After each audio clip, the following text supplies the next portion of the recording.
All right. So, Eric, I hear what Yes. you're saying. Naomi Watts, more of a supporting player in Twin Peaks. For me, man, that's the exception that proves the rule because she did that because, it was David Lynch who kind of launched her with Mulholland Drive. So, unless he's going to be doing Your Karate Kid as director, and I don't see that going, although it'd be very interesting and very different, I gotta say that, otherwise she's the leading lady, and I don't see it going any other way. And yeah, that's all Yeah, I but got to say about that. for Marissa though, it's like I feel like she would want to do something different after playing the same character in the MCU for a couple movies, and then doing again King of Staten Island, which she was very good in. But she's one of those actors I feel like would want to do something different, and because she's Marissa Tomei and already won an Academy Award for playing something completely different than the character we're going for. So I feel like she would want to try something where it's not like the same thing over and over again. When you do it for so many years, you're just like, now I want to do something else. And I think, as I said for Greta before, I feel like she's getting to the point where directing is what she might want to do. One thing I found interesting, she doesn't really put herself in her own movies because she really likes to capture all the actresses, but she doesn't call attention to herself. So, yeah. Yeah, I would say that like that's why this might be perfect for her, where it's not huge. Like she can come in, do the mom stuff, call it a day, and then she doesn't she doesn't have to do the whole directing thing to make it. All right. Good debate. Let's see. You know, I like these are interesting choices. You guys made wonderful arguments about them. Uh, you know, I've, I know it's the obvious choice, but I think I'm going to go with Hunter's choice from Risk May, not because of what he said that she could play this nurse week and all the obvious stuff, but what he said to back it up really. Um, when I look at both Greta, when I look at Greta and Noah, I think he brought up a good point that when he looks at Greta and Naomi Watts, they look like they don't you don't believe that they come from a low status. I mean that they might come from some source of privilege. And then when I look at Marissa Tomei, I think it might feel more impactful that yeah, she does look like she could be a Miss LaRusso because of course she's Italian and you could totally see that she might be from Jersey, but also it's her age that kind of made me sway away. Being a single mom, her being a single mother, trying to work it out, make it out on her own, while being someone who's like in her 50s, I think that adds a lot to it. Could add a lot to her character. Like it adds a lot to why she wants to succeed and why she wants to turn around her life for her both for her and her son. And as much as talented as Naomi Watts is, this doesn't like seem like the type of project she'd be part of. She seems like an actress who wants to play more characters who have more depth to them, who who are part of a kind of a smaller indie type of story. Nothing too big. So what she's doing right now. Crap. What was the movie she was just in last year? She was with Tim Roth and Octavia Spencer. She adopted like this kid from Africa. A lot of people love it. I hated the movie, but a lot of people loved it. But I forgot what the name of that movie was.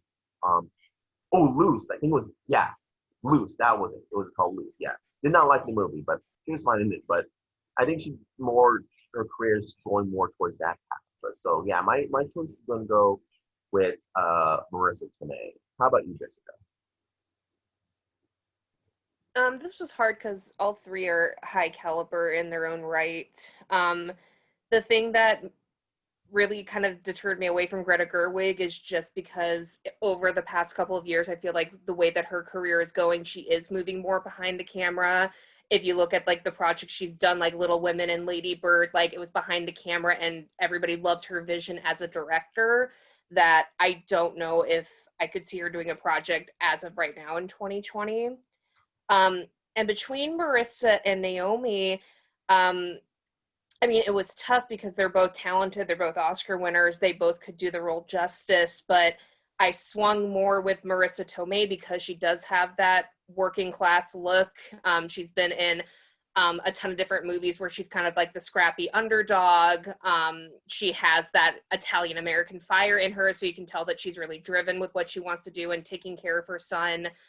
So for me, my choice was with Marissa Tomei. How about you, Logan? I mean, who'd have thought that as we were doing Karate Kid, Daniel's mom would be the intense round that we'd be arguing this hard on. Honestly, this was a really difficult round. Y'all made some really, really good points. Hunter, I loved all the stuff you were making with Marissa Tomei. She really is just this, the quintessential just Italian, picked herself up by her bootstraps kind of thing and just got the job done.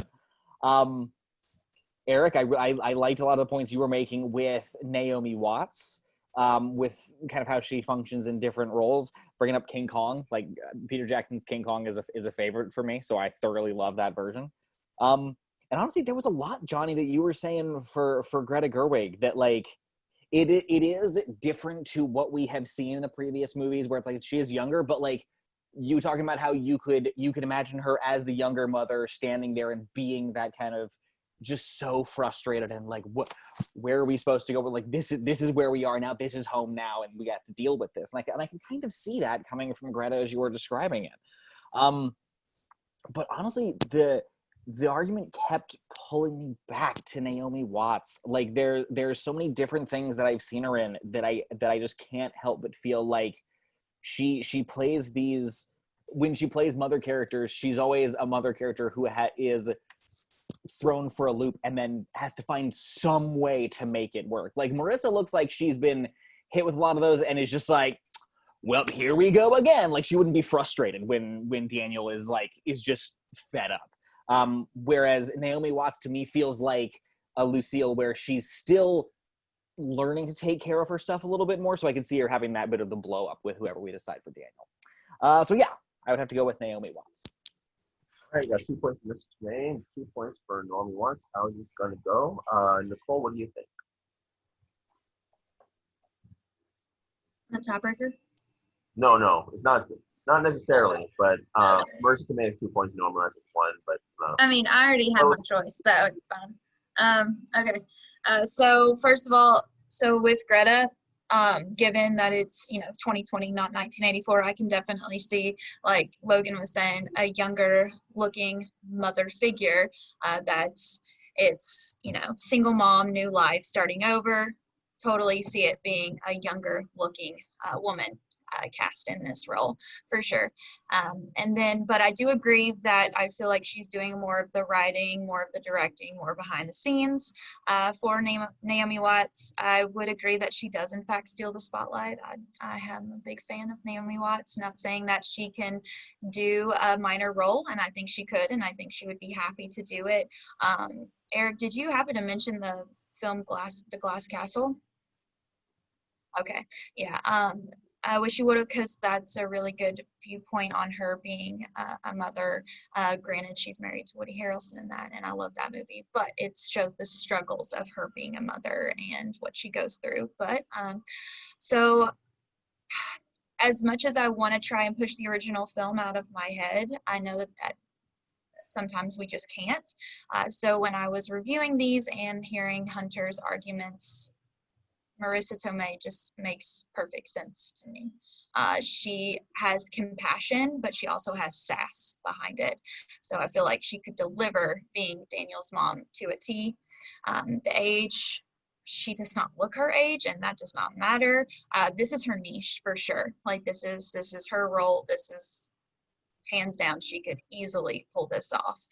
So that is my choice. all right, so there's our decision. We got Marissa Tomei as our new Lucille LaRusso. Great debate, everyone. Let's move on to our third round. We're going to be casting Daniel's main love interest in the film, Allie, played by the wonderful and beautiful Elizabeth Shue, who captured the hearts of many boys in 1984 when The Karate Kid came out. Allie is the straight up this girl next door, girl of Daniel's dreams, and that's like one of his main goals by the end of the film is to win the heart of Allie. He kind of does near the third act in by that point anyway, but Allie is a sweet, caring, loving teenage girl who's she's popular, she's a cheerleader, but she doesn't flaunt it that much. And she's beautiful, but she doesn't brag about it. She's a very humble character. Yeah, she comes from rich upbringing, but again, she's humble about it.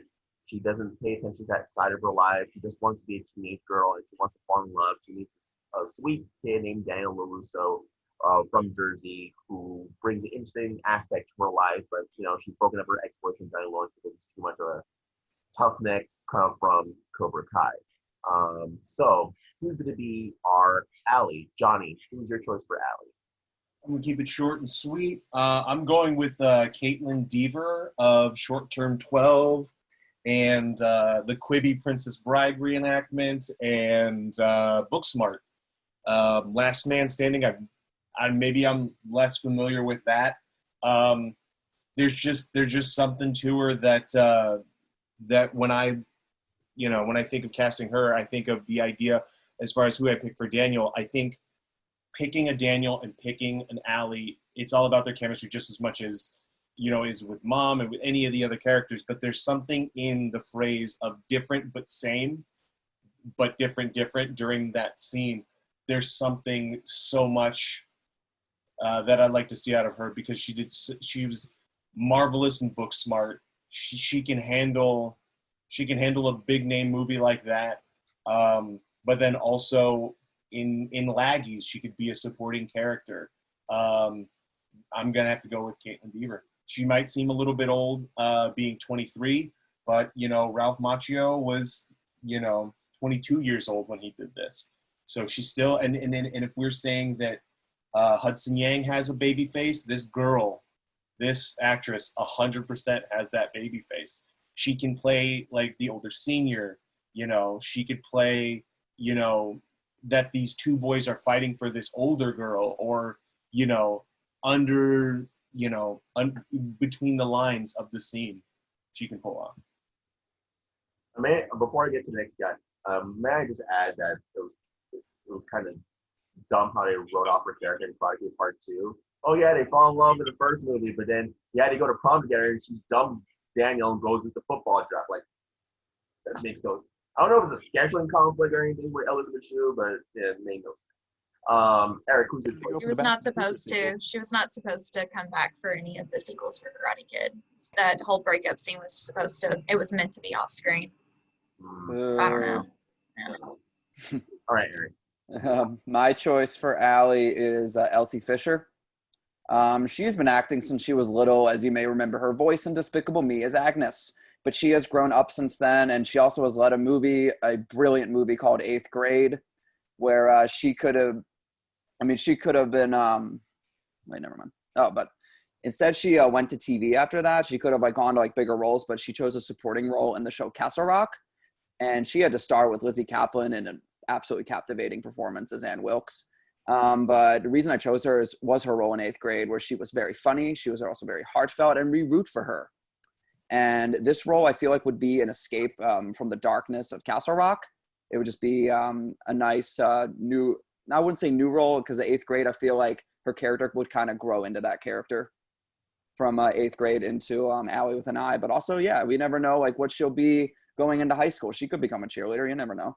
But I feel it would just be, it would be a fun role for her. And also it's a pretty big role. And if she can lead a movie, I feel like she would be a really good love interest and she would have a lot of fun with it. And Hunter, is your choice for Allie?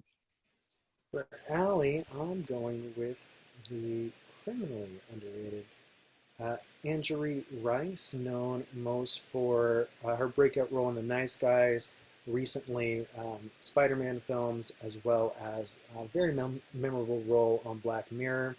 I think usually we keep the original out of it, but when you think of the template of Elizabeth Shue, for this role, not only does the actress have to bring such a great a support for Danny, but this is I'm walking a tightrope here because it is an 80s movie, and so in that the female love interest becomes less of a well-written character and more of a goal. And in that, if I was rewriting the script, obviously there would be some changes there. But just taking the script as is, you're looking at someone that is, a classic love interest, somebody that's going to make two guys fight over her, for lack of a better way to put it. And for that, I got to go with Andrea Rice, where she is, she's the class hot girl. She's going to be the girl that gets two guys fighting for her. She's going to be someone that guys are fighting for, as well as being able to actually bring out more of the character because she is such a great actress. So that's why she's my pick. All right, guys, debate your choices. As far as being like the hot girl, I know it's the 80s template and everything, but part of what makes Allie Allie is that she's her own complex person. When Daniel doesn't see that she slugged Johnny afterwards, and then her friend is like, well, you didn't see that part. She has her own sort of thing that goes beyond being the hot girl. I think that should you choose mine, no, but should you choose an Allie, I hope you judges pick someone, whether it be me or anybody else, pick someone who has that, and maybe it's just a wisp of what I'm trying to say, like a wisp of her own character and her own dignity and her own story, because it's the 80s. The 80s didn't treat women as well as we're trying to these days, and probably not even accomplishing. But I hope that you pick an Allie. I hope your motivation is motivated by that she's not just a hot girl, that she can carry her own intelligence and her own motive and her own torment inside, or her own conflict. Thank you, Johnny. And don't get it wrong. When I put up Andrea Rice, I'm not saying she's just anything. She's not only, just as you described, Allie, she's not just the hot girl. First off, I got to go with her role in The Nice Guys, where she this was like years ago, she stood toe-to-toe with Ryan Gosling for comedic chops, beat for beat. Now you see her, she's a very memorable supporting player in the Spider-Man films, playing the Betty character, where she shows that she is smart and a leader. And then in Black Mirror as well, she kind of carried a role acting alongside Miley Cyrus, and made that one of the more memorable episodes of the show. So that's why I went with that actress. I think she's got everything both of your picks have, because you both picked great actresses. With Caitlin Dever and Elsie Fisher. I think she's got everything both of those actors have as far as talent, but also she fits the mold of what, when we're in the casting office, what we need Allie to be on first look. I think she's got that. And for me, basically I'm thinking like old school 80s high school movie cliques, right? And when I look at Caitlin Dever and I look at Elsie Fisher, who I love both of their work, the work of each of theirs that I love the most kind of takes them out of the running for Allie for me, which is book smart for Caitlin and 8th grade for Elsie, because you both picked girls who are most known for playing the outcast girl.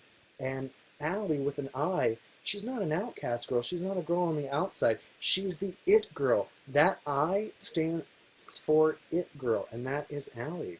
I think I think with 8th grade, with Allie, it just she comes from money. She may not be the it girl. She has her little clique, and it might not be ruling the school, but she just has that. She comes from money, and not necessarily that she's running the school. Because during the Halloween party, she's wearing a princess outfit, but is she by that school the princess? Do we see her in any semblance of vote for Allie with an I? Yeah, did we see her as prom queen? Or any queen? I didn't see a crown on her like Laura Palmer in Twin Peaks, but But like with Elsie, you say eighth grade, but eighth grade was a couple years ago. And she could have, I was like said earlier, she could have chosen to take on like a bigger role or like take on more outcast roles. But it was her role, I feel like, in how amazing she was in Castle Rock. And like she has grown up, and it's like a much more, it was a different role for her. And she was kind of forced into being an outcast. So expand on that for me. In Castle Rock, telling me that she's in Castle Rock doesn't sell it for me. If I haven't I was getting Castle there. Rock. I was getting there. Can you let me go? But anyway, in Castle Rock, she plays. She's like a runaway. She's Lizzie Kaplan's daughter, and yeah, right. She was her daughter, and she's on the run with Lizzie Kaplan, and she begins to realize like who her mother really is. So like we kind of follow her through a bit of I guess you could say a thriller, trying to figure out what is really going on. And it's the way she reacts to everything, and like the way, like the true colors of her mother, and also the situation, and figuring out what's really going on. It's kind of like she grows as a character, and she had plenty of yes, you kind of were. She had plenty of time to really like develop as a character, but it was just, that was such a dark show. And like showing, like in that show, she had to like internalize, she had many opportunities to like internalize her pain and going through a lot of horror in that show. It's Castle Rock, Stephen King. But it's being in eighth grade and like working with Bo Burnham, who's a big time comedian, I feel like gave her an opportunity to take on like more of a heartfelt route, because we want, like, she is the goal, but we want for your comments. Ignore the chat.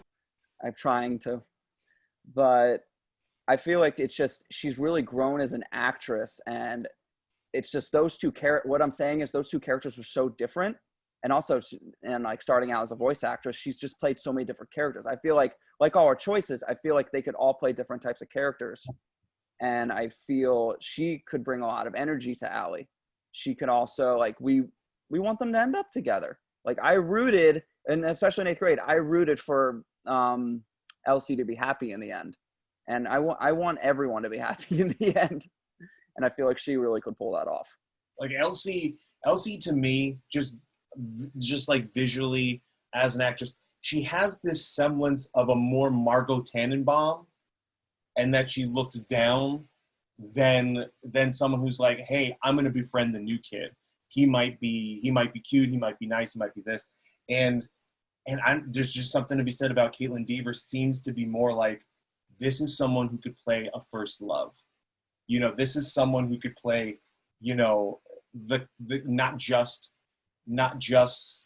anything of what we're talking about, but just, she seems that crush, not, you know, and you as Daniel, as an outsider, having his eyes set on Allie, and then Allie being the kind of person who dumps Johnny because he's too aggressive, or he's too this or too that.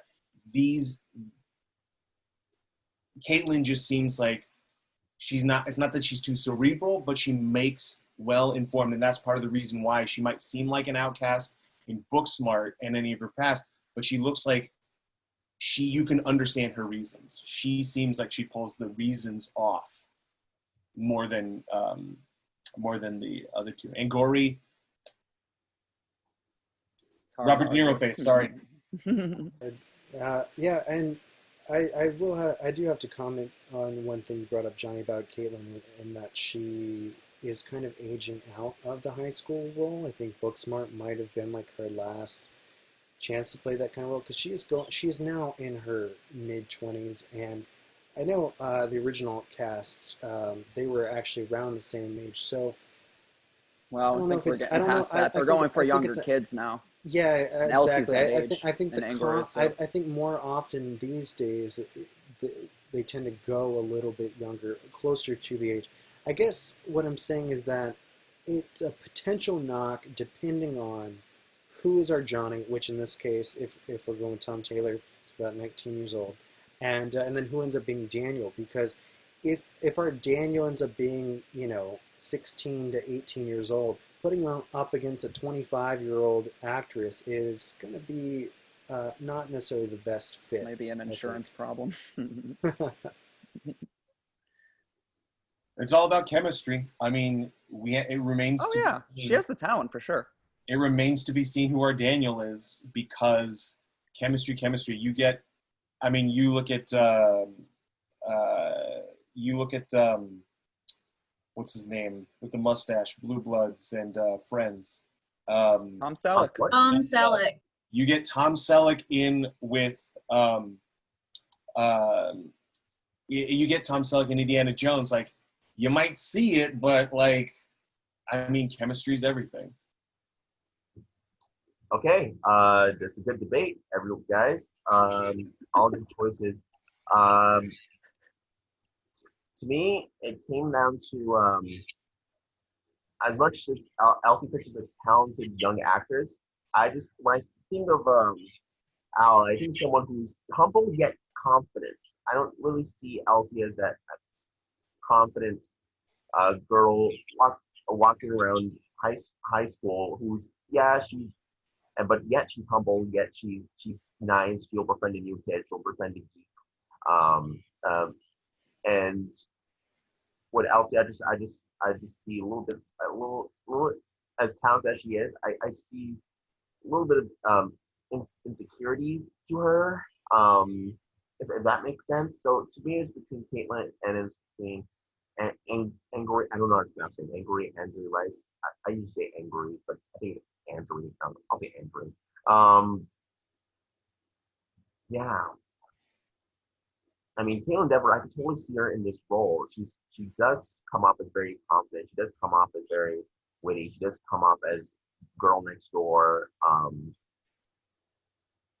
But I think I'm going to go with Andrew Rice, mainly because I think it's the age thing that has to do with it, but also with her roles, she gives off those alley vibes, even all the way in Nice Guys. I mean, she's able to make these witty remarks and act off of acting giants like Ryan Reynolds and Russell Crowe in that film. I mean, she was acting with Russell Crowe in a couple of scenes, and she held on her own.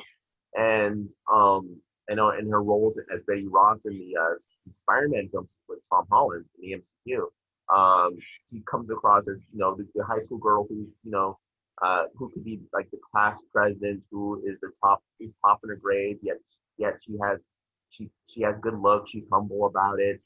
And then let's not forget in Spider-Man Far From Home, for majority of the film, she's dating a geek. She's dating Ned throughout the most of the film, which was like one of the funniest parts of that film. And their relationship was kind of sweet. It was kind of sweet, even though spoilers, they break up in a funny way. It's not like malice or toxic or anything. It's funny the way they break up. But yeah, and her performance is always so charismatic. So I'm gonna go with Hunter's choice for Andrea Rice. Jessica, what do you think? Jessica? I mean, this was hard because, again, everybody had really good choices. To me, I mean, kind of going off what Curtis said, I feel like with Elsie, I don't know if I could buy just like a natural confidence from her. She's one that I feel like over a big story arc, if she was like the main character building up to that confidence, I could definitely see it, but I just can't see her forthright having it just with what I've seen from her so far. So for me, it was between whatever her name is that Hunter picked and Caitlin, and I can't pronounce it. I was like Angery, like dowry. Oh, okay. Angery. Okay. The issue that I have with Angery, I feel in any movie that I've seen her in, she just has a natural RBF. I'm going to send you the definition right now. So with that, I'm sorry, that's very distracting to me. And like, that's just her natural look.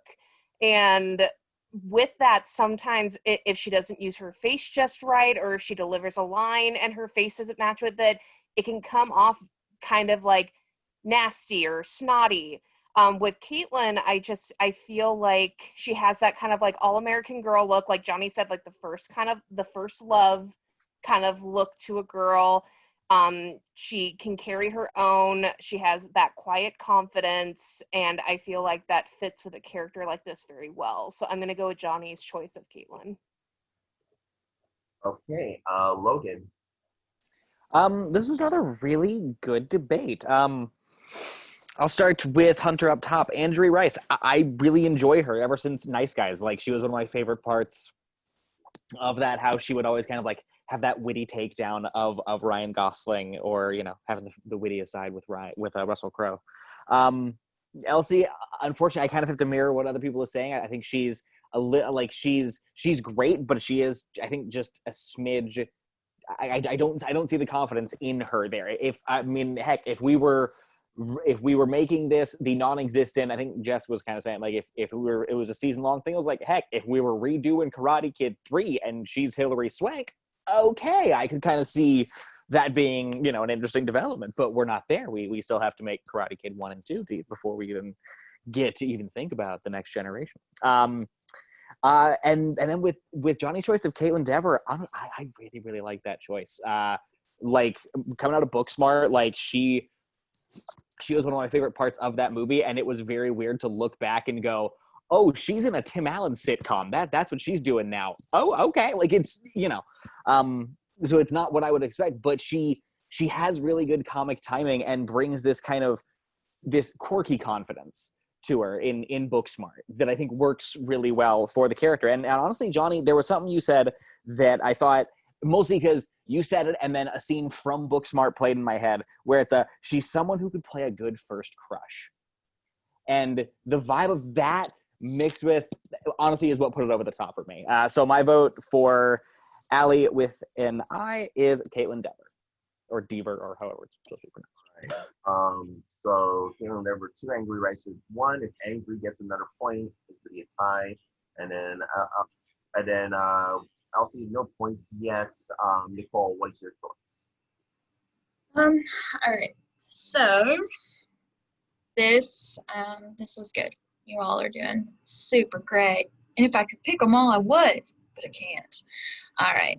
So I will say for Caitlin Dever, I love her in Booksmart. I love her because Johnny mentioned The Princess Bride retakes on Quibi, and it was great. But for those two instances that Johnny mentioned, you know, it's more of she's got that tomboy vibe to her. And if we are not changing anything about the script, you know, Allie's got the girl next door look. You know, she is supposed to be the love interest. She's supposed to be the popular. I'm not saying Caitlin is not pretty because she's gorgeous, but she's supposed to have that, like, preppy kind of look to her.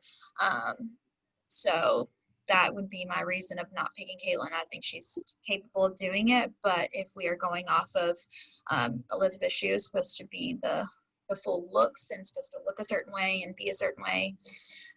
Now for Elsie, I can see her doing this as well. I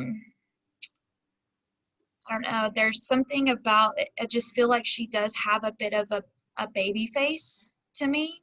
She still looks very young. I feel like Elizabeth Shue she seemed more mature in the way that she kind of carried herself, in the way that she looks.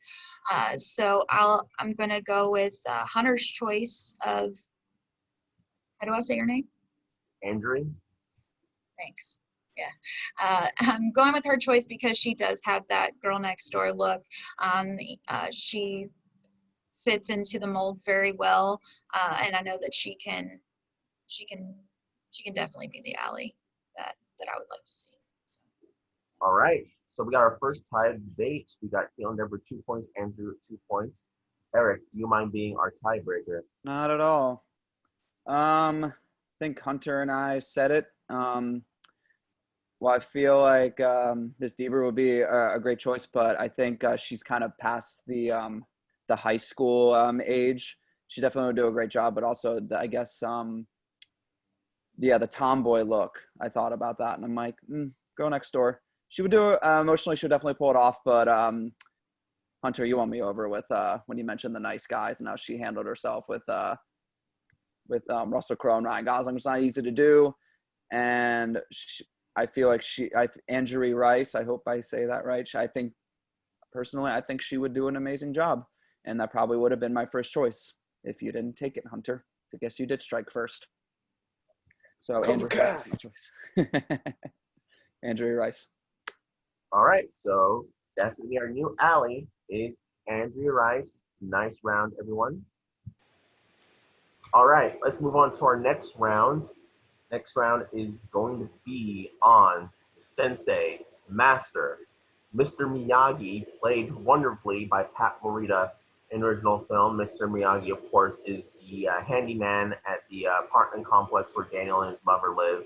And he's a mysterious man. No one knows too much about him until he saves Daniel from being roughed up by the Cobra Kai gang on Halloween. And Daniel notices that he's really good at this martial arts stuff, so he has Mr. Miyagi teach him how to do karate by first whacking his cars and brushing his gates and cleaning his house and doing chores. But then that ties in all to their karate lessons and into even more deeper philosophical lessons that Mr. Miyagi is trying to teach Daniel. And throughout the film, Daniel and Miyagi form this wonderful bond, this wonderful friendship and relationship, this father-son type of relationship, if you should say so. And Mr. Miyagi is just the guy who's always going to have Daniel's back no matter what. So he's going to stand up for him. So let's cast our Mr. Miyagi. Erik, who's your choice for Miyagi? My choice for Miyagi is Donnie Yen. He is the star of the films Ip Man. There's 4 of them, and also a very unforgettable role in Rogue One, Star Wars. He is 57 years old, and I believe Pat Morita was in his 50s when he played the role as well. It was just. And still, he's one of the last, even though he's 57 years old, he's still one of the last people on planet Earth I would ever mess with, especially if you've seen Ip Man and the way he throws punches. He uses his victims like they are speed bags. He does not care. But I feel like this will be a less demanding role than Ip Man, especially as the one scene when he takes on all the bullies. And it's also Rogue One, but he grew up with a Kung Fu master as a father, so he grew up with martial arts in his life. And since he's been at 57 years old and all the films that he's done, I feel like he could even train the stunt coordinators. He can train he could probably come up with his own choreography and working on all those films. And he could be a teacher just like his dad was. I feel like he would bring, and also Mr. Miyagi really captures the heart in the original film. And I feel like he did exactly that in the film Rogue One when I am the Force is with me. And he is unforgettable in that film. I feel like he would be a very memorable Mr. Miyagi. All right. How about Hunter? Who's your choice for Miyagi? My choice for Mr. Miyagi is Hiroki Sanada, who's a name that you might not recognize at first, but he's definitely an actor that you know because he's been in everything from The Last Samurai to The Wolverine, 47 Ronin, Avengers Endgame, and you'll next see him in a major role playing Scorpion in the new Mortal Kombat film. Yes, Logan, Sunshine. I can't forget that one. That's another great role of his. He's been around for a long time. He's a great actor. He's also done quite a bit of work on the stage. Very notably played King Lear. Not played King Lear. He was in King Lear where he played the Fool, and got a lot of notice for that in the UK. So he is not only a traditionally, and the original Ring, by the way, in Japan. So he's not only an actor that's been around for a long time, and he's a traditionally trained actor, so he's a great actor. He also is a trained martial artist. In fact, he studied Kyokushin Kaiken Karate in his youth, and so not only does he have a good all-around martial arts ability, but he has, I've got to say up front, the best acting ability out of the 3 guys that we've got here today for Mr. Miyagi, hands down. I mean, we're talking about a role that netted Pat Morita an Oscar nomination, and for my money, Hiroki Sanada is going to be walking away with the win. And Johnny, who's your choice for Mr. Miyagi? James Saito. Most notably for 80s kids, pull in that nostalgia of that stoic, terrifying Shredder. And then might also, more recently, were Netflix kids, Always Be My Maybe. He played the father in that one who really loves Diana Ross and has a life of his own. And that's specifically part of the reason why having someone who's maybe not a martial arts master, and as far as Asian roles are concerned, Mr. Miyagi, with a name like Miyagi, he's not going to be an Irish actor, you know. So we do pick our Asian actors, but as far as the type of character that Miyagi is, as Curtis was saying, like you don't know a lot about him, and he, you know, he's giving the chores out. He seems more fatherly and dad.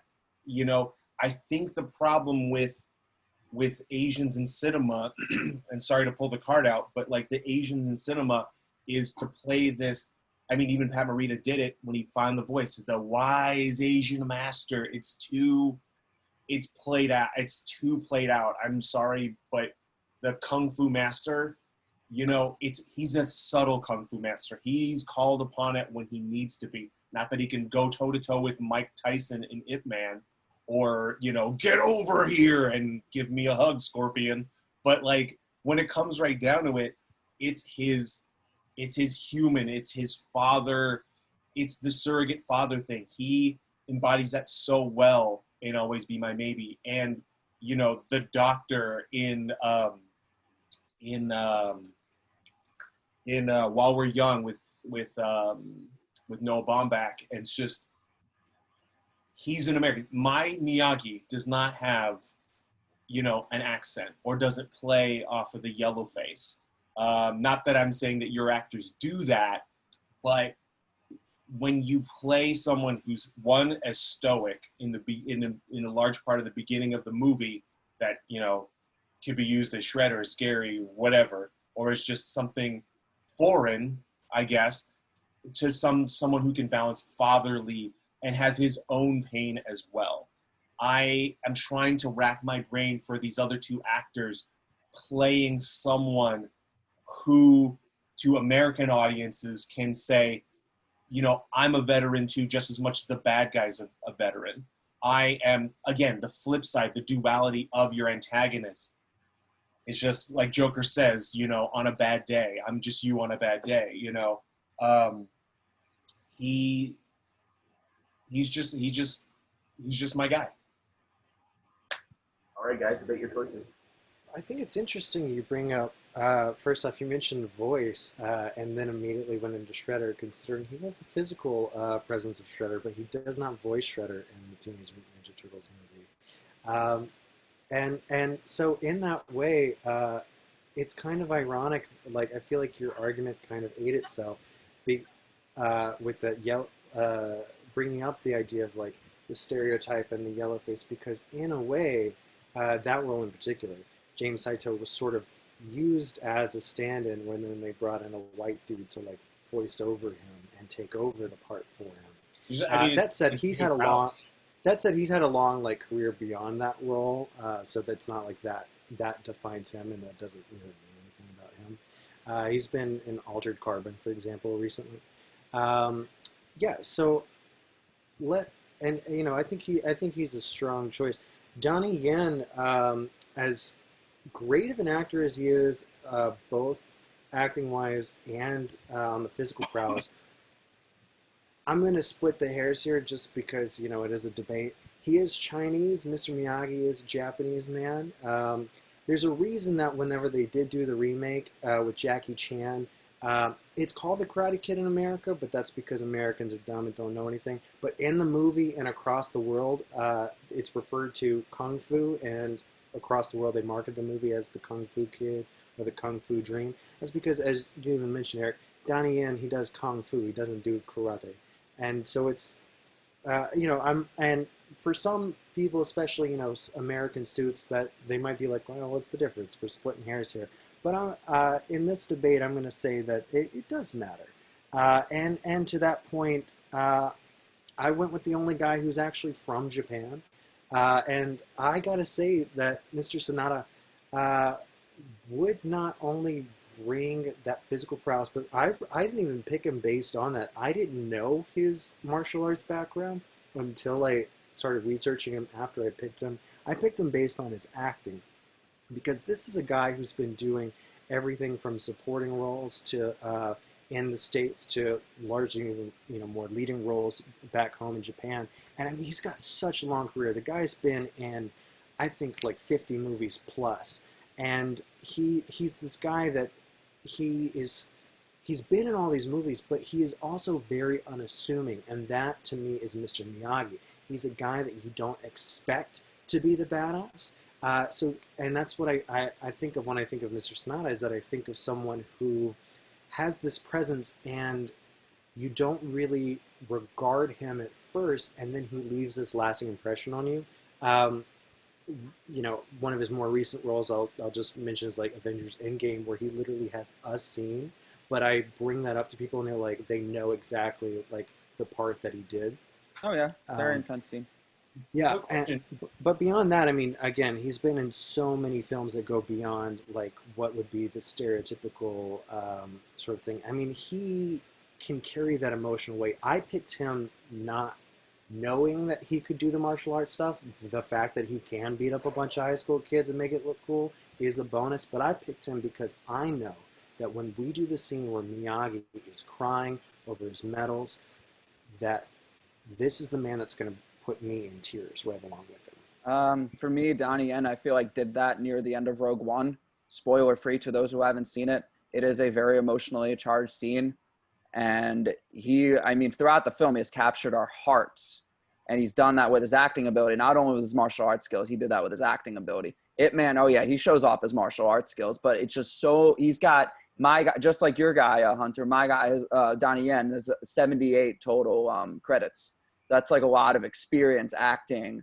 And I feel like he would, I think if he can capture our hearts in Rogue One and Star Wars, which isn't easy to do in an original character, I feel like he would like really get on for our heartstrings in the really sad scene with the car. I'm curious about two things. First of which, and a third thing I want to come back to, but the first thing is my casting of James Sato seem like I'm like, hey, you know what? James Earl Jones is great, but this David Prowse, man, he played the real Darth Vader. He's great.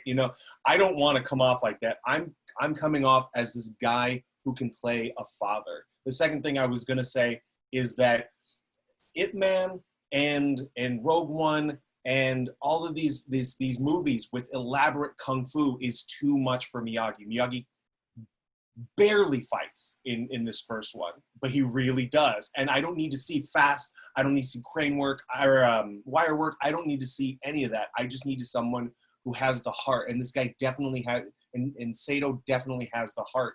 And, there is something that I got to say that, James Sato is Japanese. He was just born in LA, so not that it's specifically like, oh, he's Japanese too. Oh, I'm not trying to flip the pog on anybody here, but But for Ip Man 2 though, I mean, yeah, crazy martial arts, it's amazing. But the second film, that's when everyone looks to him like he's their beacon of hope. He's a Superman. And he's a Superman, but he decided he was told like he didn't want to teach, but kids kept coming to him and he still was the teacher. So I feel like not only on set would he be, not only like in front of the camera, also behind the camera. I feel like he would be able to train a lot of the actors and even the people with no experience in martial arts. I think he would actually be able to do that and bring his skills. He gets the one action scene, sure, but I feel like he would be an impact both off screen and on screen. See, I've got the opposite problem with each of your picks. For James Saito, I see him. I think he fits kind of the mold of Miyagi, but I don't know if he's got the acting. Like, he's a good actor, but I don't know if he's a great actor. He's someone that is very much a bit player, and he's done good work throughout his life. Pat Morita? True. So Pat Morita came in and he ended up surprising us. But if it's me and I'm doing the casting, I want a sure bet. And so when it comes to that, I gotta go. That's why I gotta say Hiroyuki. Sorry, I'm getting tongue-tied. Mr. Sanada. He is on paper, proven to be a very talented actor with a lot of acclaim. Donnie Yen, he is a good actor, and Eric, I like Rogue One, but I think it affected you a lot more than it did me. That's just Mainly, not personal, but I like it. Don't get me wrong, but it didn't affect me emotionally. But I'm gonna hit the opposite way. Like Donnie Yen, he is in his late 50s, but the man does not look it. He looks like he is it, man. He looks like he is a kung fu master, which he is. And a big part of the Mr. Miyagi role is how unassuming he is, how you don't You don't. expect that's that what I type got of from him in Rogue One, though. But just I as feel much like as I you did don't, get from that. but just as much as you don't suspect him as a character, you wouldn't suspect Saito as Miyagi. So Yeah, that's why you go. You don't. that's where I think Saito. That's what I'm saying. I've got opposite problems because my problem with Donnie Yen is that I expect him to be this kung fu master, so that part of it doesn't work for Miyagi. And then for me, Saito doesn't work simply on Miyagi, as you said, Johnny, isn't all about just like his kung fu skill or his karate skill, because he shows us a little bit. It's more about the acting. This is again a role that netted Pat Morita the Academy Award nomination, and so for me, then when it's a question between Saito or Sanada, I think it comes more down to the proven acting prowess that Sanada shows over Saito. I can just see Saito. Saito is in coveralls in that movie. He seems more like a working man than any of these traditional kung fu type movies. And his smile at the end of at Pat Morita's smile at the end of the movie sells me everything. And these two other actors, I don't see the warmth from these two actors that I would get from someone who's played a doctor, for someone who's played a air condition repair dad. Yeah, Shredder, but that's just pulling in nostalgia, And even if it wasn't his voice, in those eyes, with much like Bane, you do a lot of acting. It's hard to do a lot of acting from behind a mask, and you fear him in that moment when he knows that he's gonna take those 4 mutants out.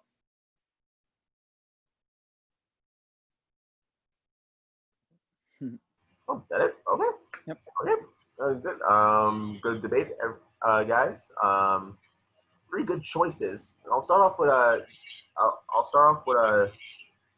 air choice with Donnie Yen. As much as a solid actor that he is, I have to agree with Hunter's sentiments. I think back in the 80s, if he did this, if he casted like a Chinese actor play a Japanese guy, no one would care, no one would mind. But 2020, we have internet, and if you, I mean, with today's society and internet culture and social media, if the word got out that as great as Donnie Yen is, if word got out that cast like a Chinese guy as a Japanese guy, people will flip. People will call, well, yeah, people will get really riled up. And I love Donnie Yen. I love him. It wouldn't work for this time. I'm sure he could play the role fine. You just got to think of the audience a little bit. Let's see Logan's cat there. He's got opinions, I guess. I don't know. Yep. So it's between James Saito and God, I cannot pronounce the other guy's name. Hiroyuki Sanada. You have to slow down. Hiroyuki Sanada. Yeah.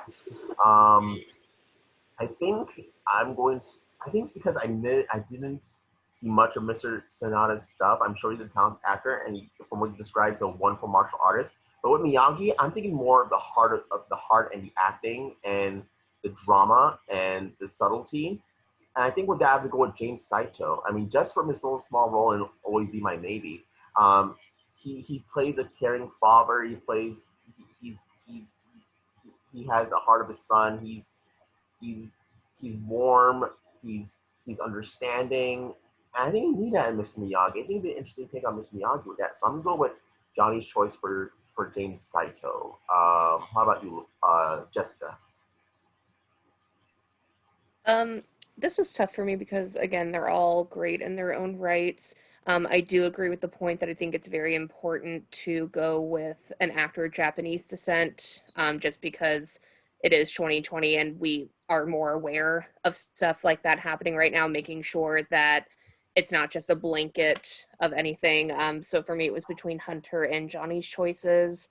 Um, and honestly, like just look wise, I felt like Johnny's choice kind of hit the nail a little bit more on the head because he looks a little bit more mature compared to the other two actors. But also kind of going off the point of like he has played fatherly roles before. He's kind of like the gruff guy with a heart of gold, which I think is really good for a character like Mr. Miyagi. So I'm going to go with Johnny's choice of Mr. Saito. How about you, Logan? This was another really good debate. I'll start with Eric's choice of Donnie Yen. Donnie is great. He's very intimidating. I will agree with Hunter though that I think the ending of Rogue One hit you a little bit harder than it did me. I enjoy Donnie, but for me, he's more known for his fighting than he is his acting prowess. So I think while he's a good choice, I don't quite think he's the right fit. I will admit I have not, Johnny, for your choice, I have not seen Always Be My Maybe yet. So for your guy, aside from Ninja Turtles, I'm looking at his IMDb. The biggest credit I've seen him in is Home Alone 3. But, yeah, oddly enough.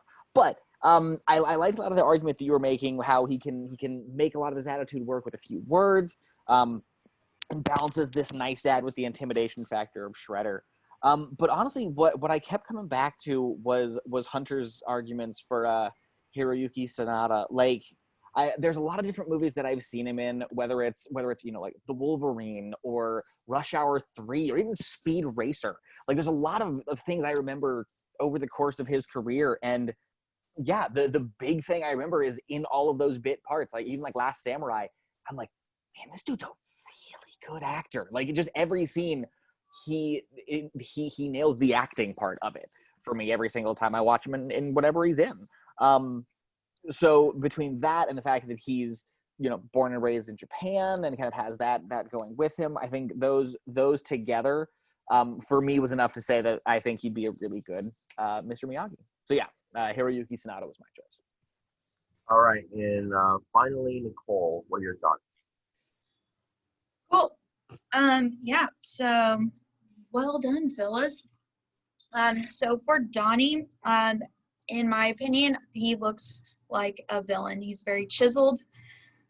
And I agree with Hunter, about his looks. And I feel like he does. In fact, he does give that very young vibe, no matter the age, because, Pat was only 52. However, he did, in my opinion, look a lot older. For Hunter's choice, I feel like it is, it's a good choice overall. Like I think he would do the job really well. However, but I'm gonna go with Johnny's choice. He has that perfect look. And his credits, Pat, he only had TV credits, so it doesn't really matter. I feel like what he has behind his black belt, like that pun was made earlier. But Johnny completely sold me on the can play a father figure, has heart, has warmth. That's Mr. Miyagi, right? Like he was the father figure that Daniel didn't have for a while. And so, yeah, absolutely Johnny's choice. So, this is the vote. We got James Saito as our official Miyagi for this version of the Karate Kid. Now, let's debate for our Karate Kid of the film, our titular character, Daniel LaRusso, who was played by Ralph Macchio in the film. Of course, he's the underground, the underdog, the newcomer kid to the Ventura Valley in California, moving from Jersey, and gets bullied by the Cobra Kai gang and led by Johnny Lawrence, falls in love with Allie. And he's learned karate to protect himself, so he goes to get learned by Miss Miyagi. And as I said before, they form a wonderful relationship together throughout the films. And Dan LaRusso, he wants to be confident, he wants to be a man, he wants to stand up for himself, but there's just this little insecurity in him that gets in the way. You need a kid who could perform that type of drama to to to uh, to put that on the screen. So we're going to start with Hunter. Who's your choice for Danny LaRusso? All right, for Daniel LaRusso, I went with Mr. Jack Dylan Grazer, known recently for starring in CBS comedy Me, Myself, and I, but probably much more famously was Eddie in the recent It adaptation, and of course Freddie Freeman in Shazam. I think Daniel is an interesting character because you got to thread this needle where he's sort of this like scrappy underdog who does still have it in him to rise to the challenge and become greater than he is. And on top of that, on his journey, and with that scrappiness, he's also very much like, he's a wise guy, And I think that Jack is an actor that we've seen play basically every beat of those, everywhere from that comedic side to being more of the sarcastic kid. And I think this is going to be the role that takes him to that leading man status. So that's why I got to go with Jack Dylan Grazer. And Johnny, who's your choice for Daniel? I'm going to have to go with Alex R. Hibbert from Moonlight, mainly with the idea that when they use the F word in that movie and he's asking Mahershala Ali what that means and what, he's like that kid's eyes read so much, especially when one of the big phrases in this movie is always look at the eyes. It's always reminding us to do that. And there's something terrifying to be a kid, and have these skeletons like harassing you and assaulting you. That's borderline white hoods, just him not knowing, like when he says, I don't know the rules and I just want to go home. And he's trying to find, like Daniel LaRusso in himself is trying to find identity or trying to find this father, but also make a name or this or that, or be the new kid in school. And he casting an African-American young actor it hammers it home without having to say that that's the reason, or having a mother that's trying to raise a kid of another race, of another skin color. That says something without having to beat it over your head. And it might because I'm only Asian and Italian, so I have not been in those shoes. But all I can say is that those movies propel me to something that this kid can do. He's in the Chi. He plays a young, 16-year-old kid. Like, he has it. He can lead. He can help lead this movie by being that kid who's, in Black Panther as one line. Ralph Macchio, he had The Outsiders before this. This kid, he has the Chi before this. Okay, and Erik, who's your choice for Daniel LaRusso? My choice is Noah Schnapp. I hope I said his name right. He was Will Byers in Stranger Things. And his film debut was not on Stranger Things. It was in Steven Spielberg's film Bridge of Spies. For Stranger Things, he had a pretty small role in season 1, and it was expanded big time in season 2. I had no expectations really to what to expect from season 2. I just knew he had a bigger role, so I'm like, I don't know what to expect. But he gave an Emmy-worthy performance in season 2, as he had to physically and emotionally bring it big time and have to share the screen with 3 Emmy-nominated actors. And to me, I feel like he really did steal the show that season. And for season 3, unfortunately, his role was a little smaller. So I feel like this would be the perfect opportunity to showcase how talented he really is. And I mean, come on, he won the MTV Movie Award for Most Frightened Performance, and because he exceeded expectations that much. That's important, right? But he had the star power that season, and it will be the opportunity to broaden his horizons and show the world what he really can do a little more. And Daniel's not a character that needs to be intimidating like Johnny or Kreese. We need to follow him like Rocky. He needs to like capture our hearts. And I mean, who better to teach him than Steven Spielberg in his first film? And I feel like he can do that. And it's not easy for him to do that. And I think he would really, if he can commit the way he did in season 2 of Stranger Things, I feel like he really could commit big time for the Karate Kid. Nice, good choices. Now, debate them. There's one thing that I forgot to mention also for Go on. so was in the scene in Moonlight when he's on the field playing with the boys and the other kid comes to him and says, you know, you're soft, you're, you know, like you got to be able to fight for yourself. And that whole fighting sequence or that discourse before, that whole interchange before, it screams Daniel-san. It's and then, you know, they tussle around a bit and it says, I knew you weren't soft and all that kind of stuff. So someone who is struggling, playing a kid who is struggling with his own who he is, you know, Alex can totally pull that off. And there's just something to be said about Noah and Jack. They just seem a little too Mike Tyson's Punch-Out or Disney for me. Like, they just seem like Little Mac, which might be great. It might be great, you know, but they seem a little too, like, it's a safe bet to pick a brunette white kid.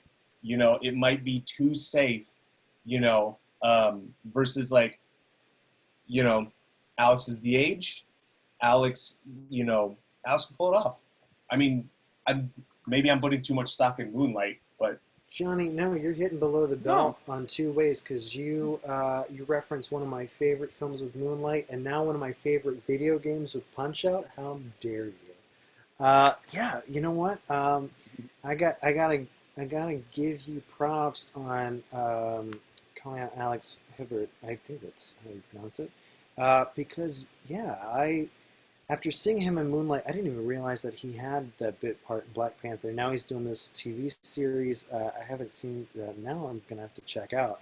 And he was so good in Moonlight and carried so much as this young actor. You know, it helped, of course, that he had greats like Janelle Monáe and Mahershala Ali there alongside. And Naomi Watts. I'm sorry.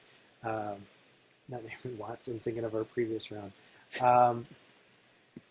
The other Naomi Harris.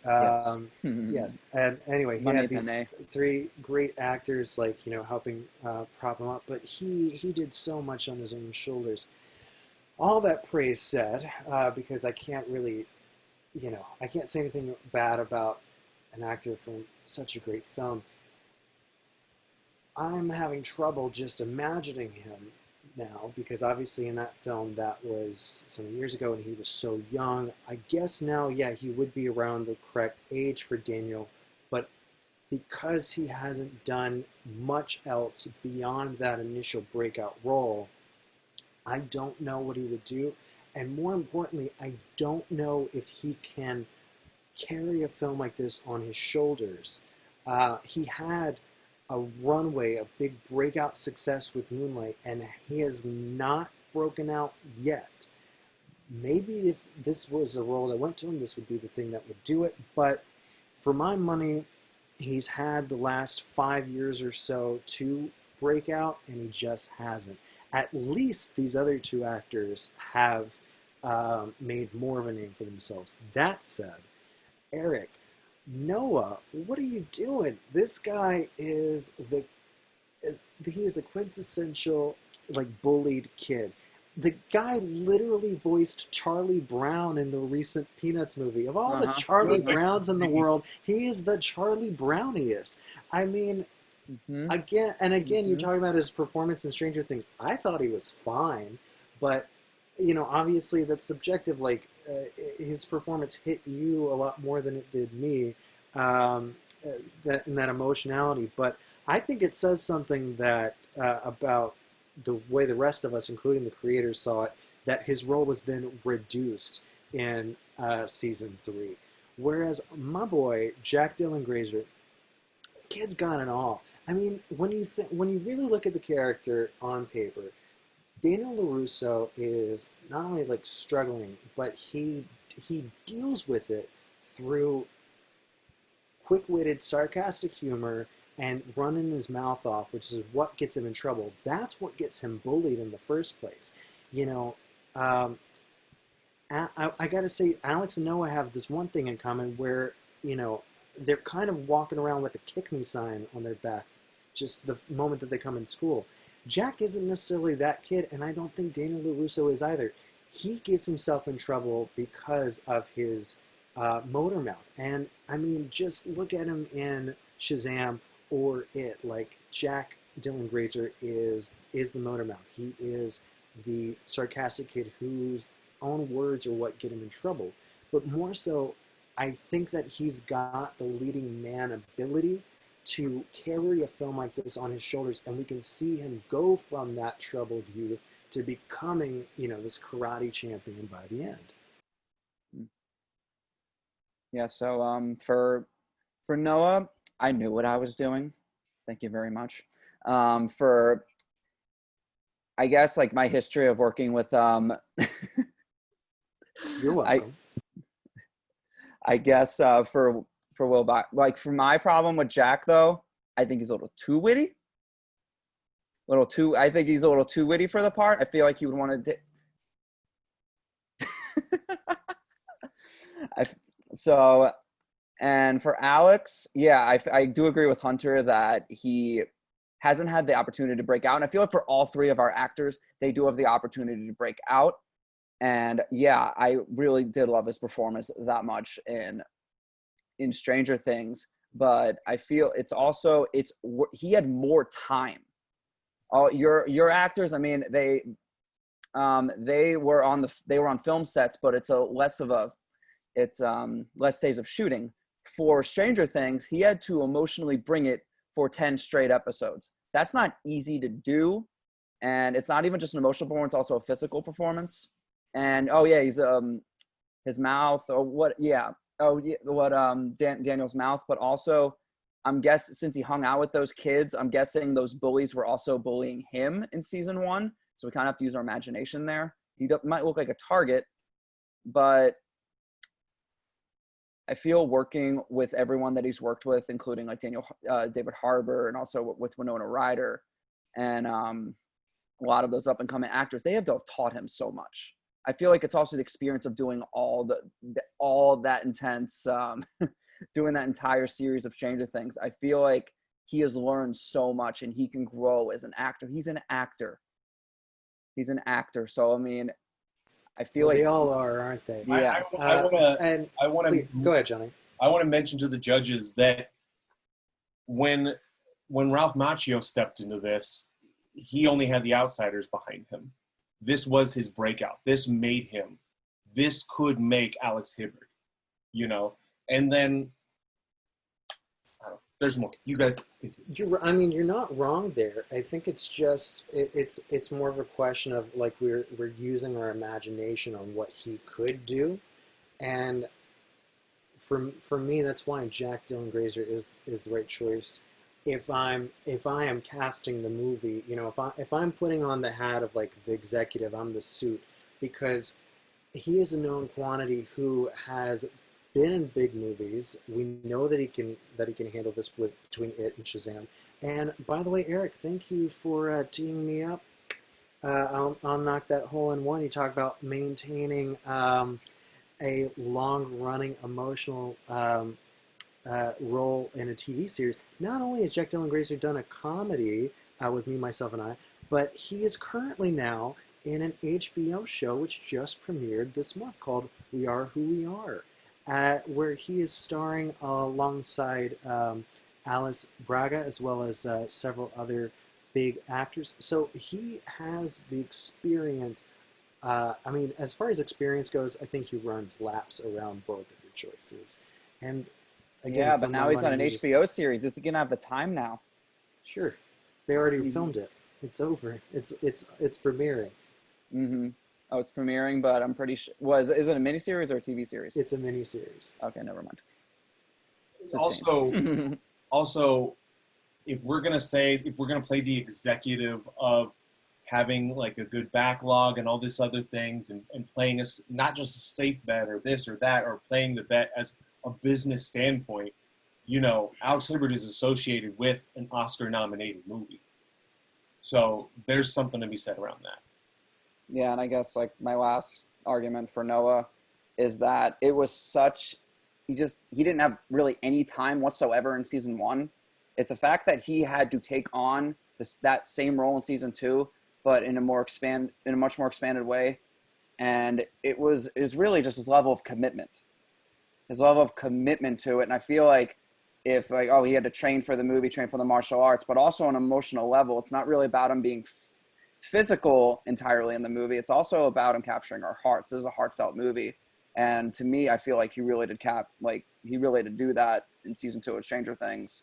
And again, working with Spielberg, I'm pretty sure he taught him a lot with the limited role he was given, but about capturing people's hearts. Maybe it was like right before he had to do Stranger Things. So, I mean, I feel like what he's learned from Steven Spielberg in a short amount of time probably taught him a lot, and I think he can really grow as an actor. My last thoughts on both of these is, on all three of these, is essentially, just to reiterate, Alex Hibbert, he's less of a known quantity. Noah Schnapp, I think he's kind of one note, and Jack Dylan Grazer, not only do I think that he hits every bit of Daniel on paper, but as far as, again, like being the known quantity, where Alex is associated with Oscar-winning movie, Grazer was a major player in one of the highest grossing R-rated films of all time, as well as 2 more hit films. And he also was a winner of the Hollywood Critics Association Next Generation of Hollywood Award. This kid is going places. He's going to be a big leading man. He'll probably have a bigger career than Ralph Macchio even had post-Karate Kid. So that's why, for my money, I got to go with Jack Dylan Grazer. All right, good rounds. Oh boy, where do I begin? For all very interesting choices, I should say at first. I'm gonna go. I'm gonna go. I'm gonna be straight up. I'm gonna say my decision. And I'm gonna explain why. And it's an odd one, but I think I'm going. It seems odd. It seems weird, but I'm gonna go with Johnny's choice for Alex Hibbert, and this is why. I think both Erik and Hunter, you made arguments against one another that kind of swayed my way, because Erik, you said that Jack Dylan Grazer may come off as a bit too cocky, as a bit too witty. I think that's true, especially when you relate to like Jack Dylan Grazer's performances and things like it as Eddie and as Freddy in Shazam. He could come. When you're watching the original Karate Kid and you see Daniel LaRusso, when Miyagi makes that truce crease and says Cobra Kai can't gang up on Daniel until the tournament, and Daniel's like, "Oh, look, you guys want to beat me up, huh? Like, you can't do anything to me." And in your mind, you're like, "Come on, Danny, what are you doing? Stop being so cocky." But at the same time, you're like, "Got some balls, dude." The best way to put it. If you see Jack Dylan Grazer do that, you'd probably be a little bit more annoyed with him. And then as with Noah Schnapp, it's the same with Elsie Fisher. I just see when he tries to perform Daniel, I probably won't see him as the kid who's insecure but wants to be better, wants to be a man. I'll just see more insecurity in him when he plays Daniel. And I mean, I don't want to say he's soft, but I just don't see that side of Daniel in Noah Schnapp. With Alex Hibbert, yes, and this is kind of weird because Johnny, if we went with your choice with Greta, it would be a real stretch. I mean, Greta is, I mean, at least Marissa Tomei, who we got, has an Italian side to her, but like Greta is like is like Wonder Bread white, and you chose Alex Hibbert. I mean, we don't really change the script here, but if you really want to stretch it and say he's adopted, then yeah, and then yeah, maybe like. But I guess this is not what we all have to do here because we're making decisions right now. But it's what I'm good. It's personally what I'm looking at here, and I think what Alex Hibbert's performance in Moonlight, he gave that subtle performance. He gave with Daniel. I'm not looking for much more of the cocky side than more of the emotional side to Daniel and more to his struggles. I think Alex Hibbert could portray that wonderfully. So yeah, I'm going with Johnny's choice for Alex Hibbert. Logan, what do you think? I mean, this was another really well debated round. Like, it's one of those where, let it not be said that y'all had really good choices, but y'all also had really good arguments. Y'all had really good like backups and follow-ups and kind of all of those. So I'll start at the top with Hunter, with Jack Dylan Grazer. I mean, Jack is a fantastic actor. I mean, I do agree that he brings the wise guy attitudes, get the quick mouth that would definitely get him in trouble with a lot of it. With Alex Hibbert, like honestly, the always looking him in the eyes and the intensity of that scene kind of carrying over into that, I thought was really good. But what really kept coming back to me was Erik's arguments with Noah Schnapp, and oddly, some of the arguments that were being made against him, to me, came across as kind of arguments in his favor. Mostly saying that he is the quintessential bullied kid, which I think kind of so I hear that and I go, so he's a kid who needs some karate in his life to take on some bullies. Okay, so that one was kind of what put it over the top for me. Also, the thought of Noah paired up with Marissa Tomei as his mom, I was like, okay, I like that kind of looks good. And honestly, I think the possibility of him matching with Angela Rice for Allie is also a nice visual as well. But yeah, so between the arguments and those, Erik's choice of Noah Schnapp is who I went with. Okay. Looks like Nicole's computers are completely frozen out, but in case she doesn't come back, she said her points were going to go to Hunter's choice for Jack Dylan Grazer. So for right now, it's 1-1-1. Jessica, what are your thoughts to break this three-way tie? I don't like any of them. There's no Daniel. No, I'm kidding. No, I love all these guys. They're all phenomenal actors in and of their own right, and they are truly, I have a pretty good feeling for where Hollywood's going to go if we have more actors like them. They're all so great. With me, my heart says Jack Dylan Grazer just because I love him, but nowadays, because acting aside, we also kind of have to go into like the look of things. I do agree that he might be a little too mouthy just with how we see him in Shazam and it, to the point where it's like maybe his mouth wouldn't get him in trouble anymore. People would just be like, oh, that's just kind of how he is. But with his look, he's looking more and more like Sid Vicious to me with kind of how he's going with some of his looks. It's a little bit more like a punk feel. Like I could totally see him as like a supporting friend or a supporting friend of even somebody like Johnny, like on the bad guys or the bad team side. He's kind of leaning more towards that. And I feel like with Daniel, yes, he is a little mouthy and that gets him in trouble, but he still has kind of that innocent look to him, that little bit of a baby face. So for me, it was between Alex and Noah, and that's cute. And yet, I mean, just for me, as much as I love Alex in Moonlight and Black Panther, I personally haven't seen a whole ton of his work, and it might just be because he's kind of like a star on the rise. With Noah, I've only seen him in Stranger Things, but he honestly, if you look at just the seasons that we've been given on the show, he has shown such a character arc, and he's also been able to show what he can do with his acting. And if you look at him now in 2020, what he looks like, he kind of fits that innocent, all-American kind of look that the original Daniel kind of had. So for me, my choice is going to go with Noah Schnapp. Or what? Say that again, Jessica. Who's your choice? Noah Schnapp.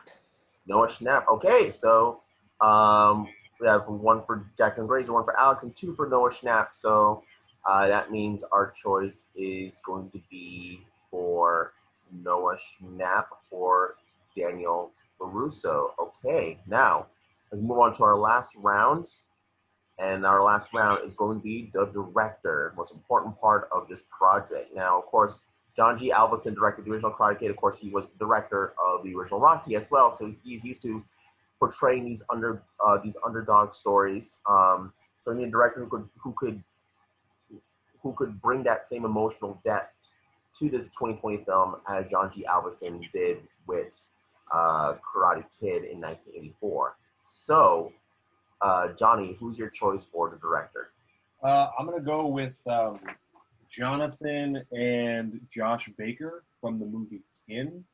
Part of the reason why why I'm fully behind them is that it takes a team. I mean, you look at Stranger Things, you got the Dixon brothers, you've got the Coen brothers, if you've got a good team like that can spearhead this, then that's great. Not that any one auteur, two heads are better than one argument. They just balance the underdog that is the older brother in that movie. They balance being quite like not knowing, having a mysterious bad guy, or having some sort of unanswered thing that you need to sort of uncover, like what makes Miyagi who he is. And just they're all around, like, I guess, up and coming filmmakers that through that movie can pull this one off. Because after watching the commentary that they did with Kevin Smith and the director from 10 Cloverfield Lane, like this is a they're just as much as any big break. I think this would be their first big commercial try. Their big shot. All right, Erik, who's your choice for director?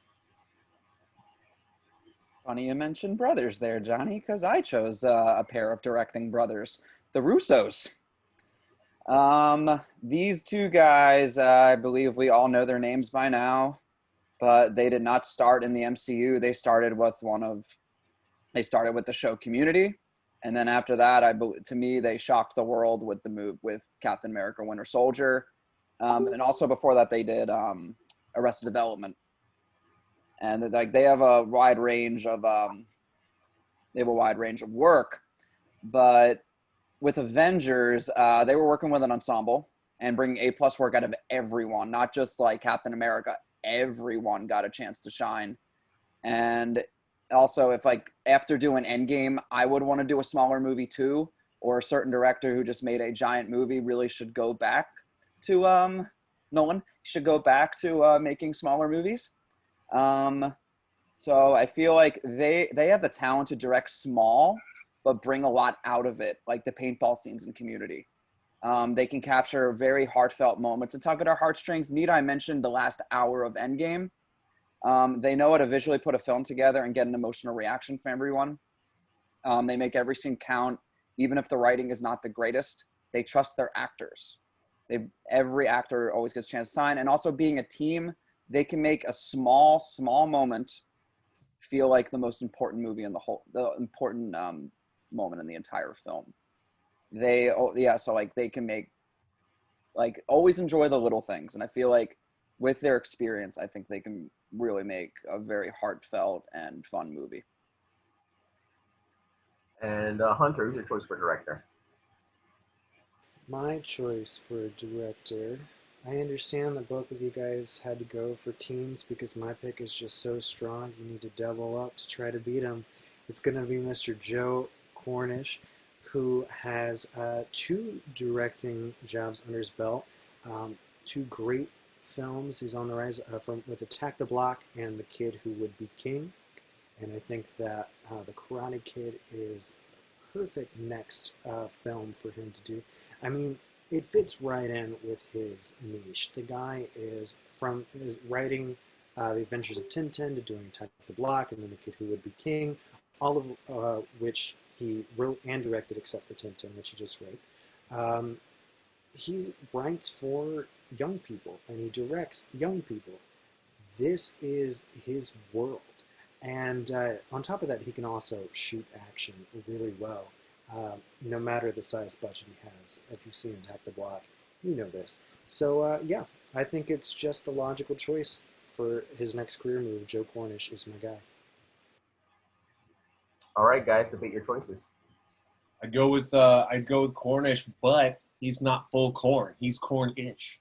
Yeah. And if you had not chosen that guy, believe me, I was considering Edgar Wright for a little bit. Oh, I'm like, boy. that's like the protege. I'm like, I can't. But for the Russos, I would be very tired after doing the last Infinity War and Endgame. I would want to take a big step back and do what they're really good at. And they have a history of working with not just kids, but with teenagers in Arrested Development. He worked with the two, Michael Cera and his cousin. They, I feel... that's true.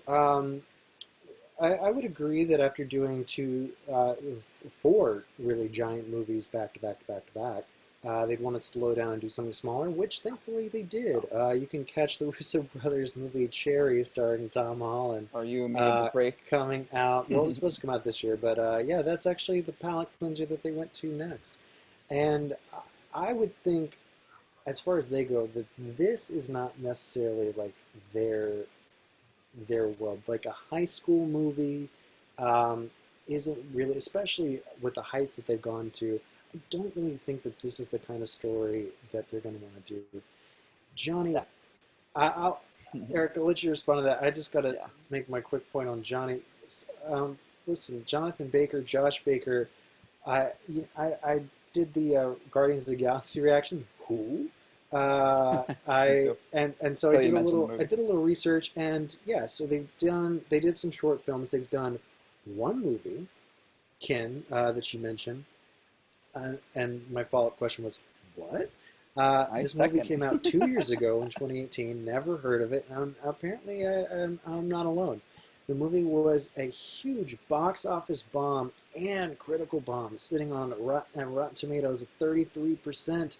And on a budget of $30 million, its worldwide box office was $10.3 million. Oh, no wonder I haven't heard of these guys. They are in director jail, my man. So I honestly, I can't say anything else because they had their shot and they blew it. And so for me at this point, it's a question between the Russos and Joe Cornish. And for me, Erik, as much as I love their work, I think that this is maybe a step back for them. Not that it's a smaller movie, but the type of movie that it is specifically.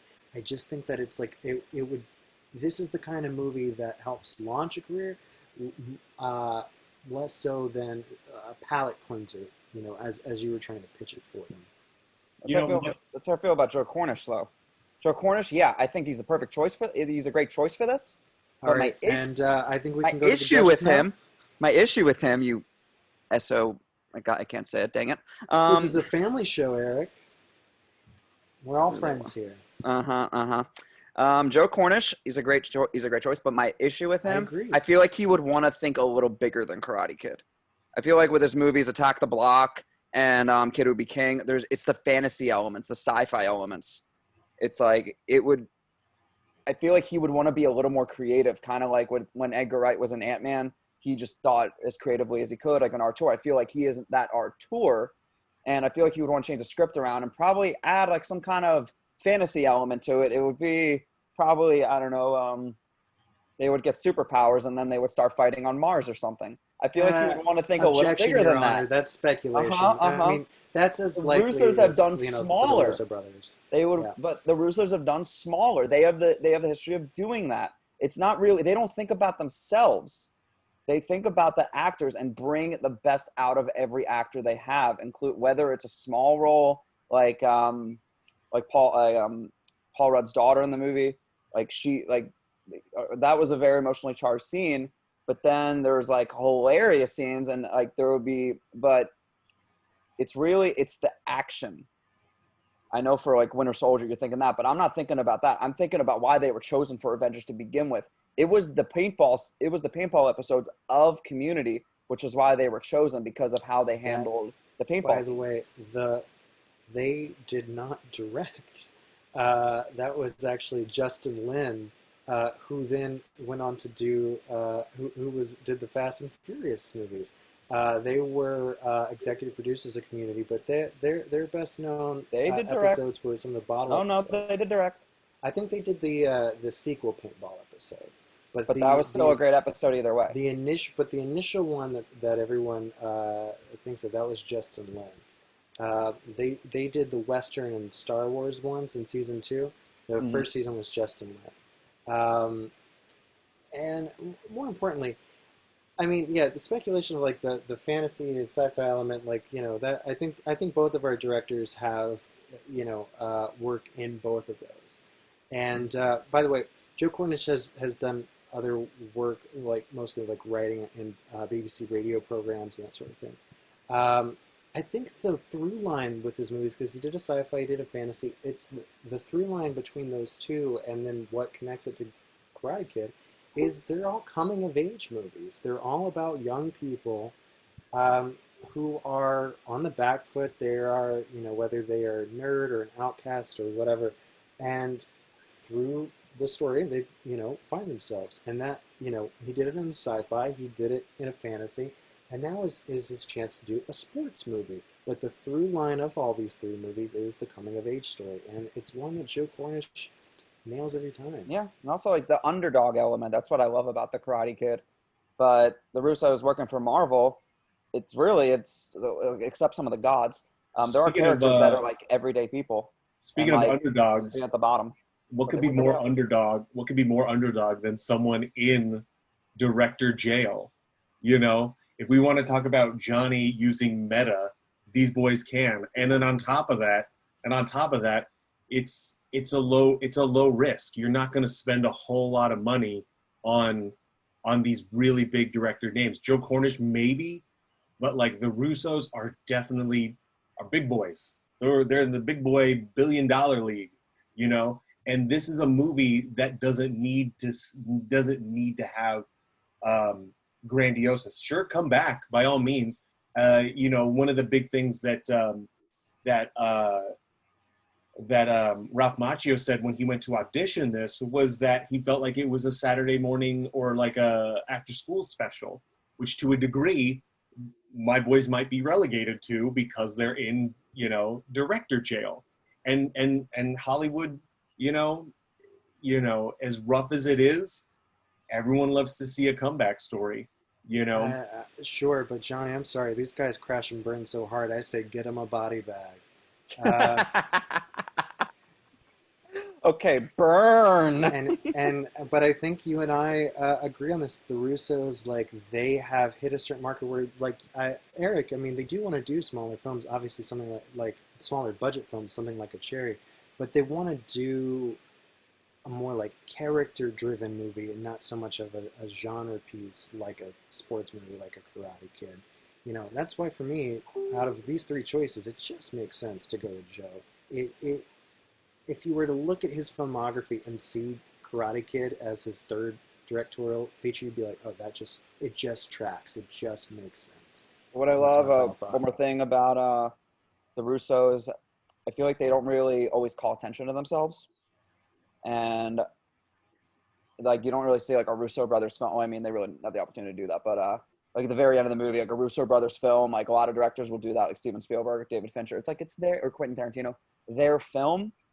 But yeah, when they want to do a much smaller film, I feel like with their names, they could be able to get this to a bigger audience so everyone gets a chance to see this movie. So I feel like even though they're really big, but it's the fact that they are so big, like a film by the Russo brothers, The Karate Kid, you're just like, if they did Avengers and like brought them together in a very pivotal moment in the film, I'm like, I'd want to go see them like do a much smaller film. I feel like they would also be an inspiration to a lot of independent filmmakers. Like the fact that they would want to take that step back, and I feel they could. Okay, nice debate. Let's start off with Jessica. What are your thoughts on these choices? This was difficult. Um, I feel like any one of these choices would be good for a movie like this. I do kind of agree with the Russo brothers doing this right after, Avengers and Endgame and all that. It is a step back. I feel like it would be too big a step back right after it. I could see if maybe they did a couple more smaller movies before doing something like this, I could buy it a little bit more. I just think fresh off of the end game, it might be too big of a step back and too big of a price tag for a project like this, because I imagine the budget probably would not be Avenger level. Um, so for me, it was between Cornish and, is their last name Peck, Johnny? Baker, John Baker. Baker, sorry. I was thinking of Josh Peck, sorry. So the Bakers. Um, and to be honest, I haven't seen either of their works. I've heard their names, but I honestly haven't seen their projects, so it really was just kind of based off the argument for me. Um, and I kind of like that because, Karate Kid is kind of a story about underdogs. I kind of like having the underdog pick for a director, so I think I'm going to go with the Bakers. Okay. How about you, Logan? I mean, yeah, this was another really tough argument. Johnny, with your choices, I like that their film was a coming of age film, and how they are kind of the underdogs in it. Erik, I liked your argument with the Russos, how they are very well versed with working with an ensemble. They have a lot of experience, but I do kind of agree that mostly just there really doesn't, at least to me, seem like anything in their filmography that screams they gotta do a Karate Kid, like because they are good with ensembles, but let's be honest, like at its core, Karate Kid it's not really an ensemble picture. It's Daniel and Miyagi, so it's Daniel and his relationship. It's not Daniel and all of them hanging out together. What really kind of did it for me was the through line that Hunter brought up with Joe Cornish, how both of the movies that he's directed have been coming of age tales, in their various ways, through, whether it's coming of age through an alien invasion or coming of age because I'm King Arthur's descendant, I guess. Like they all have like their coming of age aspects. So yeah, about coming of age, finding themselves, and I think that is at its core what really works for something like Karate Kid. So yeah, my choice was Hunter's pick with Joe Cornish. Okay, so I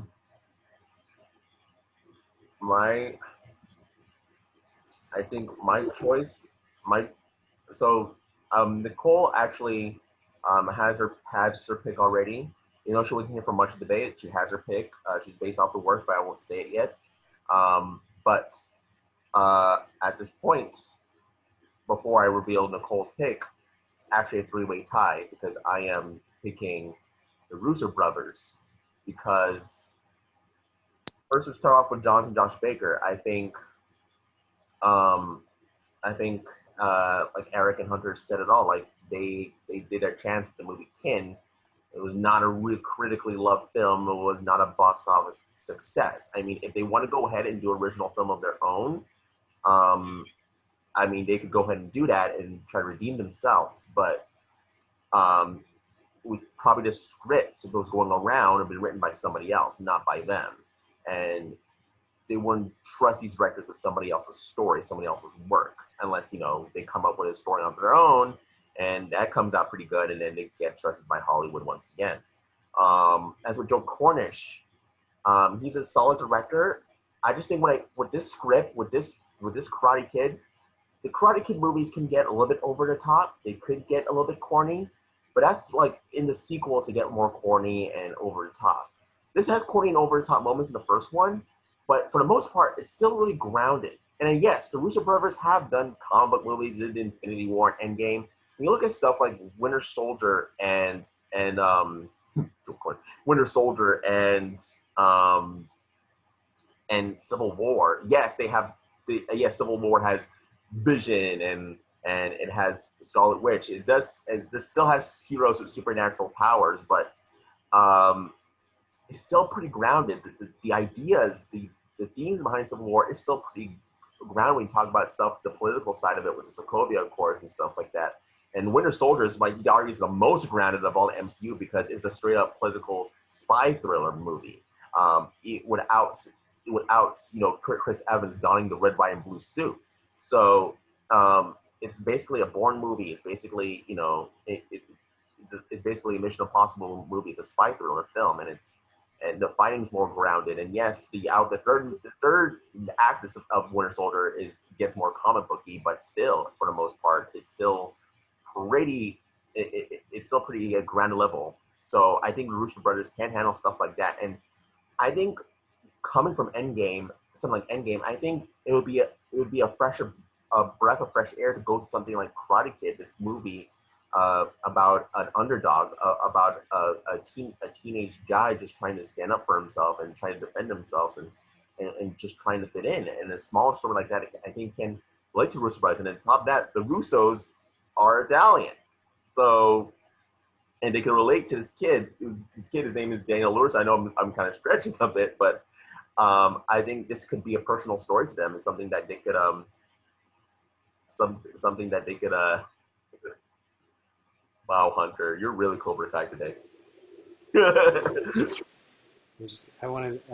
gotta run shortly, but I wanted to be okay. able All to right. be here So today. yeah, basically my dogs are Russo brothers. And as for Nicole's choice, let me read what she she texted me here. I mean, I think we all saw it because it's in the group. Yeah. Speaking of Russo brothers, the OG directors who broke out. Massimo Rocky, he's an action drama director. Russo brothers are big, but Rocky was a huge success as well, so it makes a little more sense. With the other choices, there isn't much. So the winner is going to be the Russo brothers for the directing round. So we pretty much have our assembled cast and director. As Johnny Lawrence, we have Tom Taylor. As Kreese, we have Frank Grillo. As Lucille LaRusso, we have Marissa Tomei. As Allie, we have Andrea Rice. As Mr. Miyagi, we have James Saito. And as Daniel LaRusso, we have Noah Schnapp. And as our director or directors, we have the Russo brothers. So this has been a fun rounds of debates, everyone. So let's see what we thought about this. I personally love this. I mean, just with the Russo brothers name alone, I would go out and see this, and with the talent involved, this looks like a solid film that I would like to see in a theater. Especially, I'm looking forward to what the Russo brothers do with this new movie called Cherry, starring Tom Holland. And I'm really interested to see what they could do, taking a step back and not doing a big budget action film like Infinity War Endgame. So this would interest me a lot. Erik, what are your thoughts of the cast that we assembled today? Very quickly, I'm glad that you chose my choice of Frank Grillo, because at least he's very familiar working with the Russo brothers. And same thing, I'm glad Marissa Tomei was chosen as well. So it's like they're just walking back on a set and they get to show with the Russos again. I would definitely see this movie. I think everyone chose amazing. Everyone had amazing choices. It was a pleasure debating with all of you. And honestly, I feel like when you see from the Russo brothers directors of these films, I'd be like, yeah, just take my money now. Hunter, what are your thoughts? I don't know if we all need to watch more movies than the MCU, or if the MCU has just snatched up every actor. But there's I realized we all had a lot of MCU representation in this. Yeah, I mean, I think all the choices that we ended up with are really solid, and really the choices like that we didn't end up with were also really solid. I think Frank Grillo for Kreese was probably my favorite choice of yours, Erik. I would have voted for that. And Johnny, I mentioned it to you earlier. Caitlin Dever, like, that would have been my vote for Ali. Like, such a good idea. I also really love James Saito for Mr. Miyagi, so I'm glad that ended up going with him, because I think that he embodies that role very well. So yeah, I mean, all around, this is. I mean, I'm sorry. What I meant to say is, all of my choices were correct, and all the votes against them were wrong. Cobra Kai never dies. All right, Jessica, what are your thoughts? Yeah, why not? I'll go see this one. Like, to be honest, me and myself, I don't usually rush to like martial arts movies. The only reason why I saw this was because, like, the original one was because it was a classic. But I would probably wait for the reviews, and if they were good, I'd go see it. How about you, Johnny? Just thanks, guys. Thanks for having me on. You know, Angourie Rice would have been, or Anjali Rice would have been one I would have voted for too. I appreciate the recognition for my choices, mainly for the fact of being a rookie and having the odds sort of stack against me, you know. But thanks again, guys. This was a blast. It was a little fun having you here, Johnny. And Logan, finally, what are your thoughts? This is another one of those where it's like we finish up the cast list, and I kind of look down who we have, and scenes from the now non-existent original pop into my head, but with these new people kind of slotted in instead.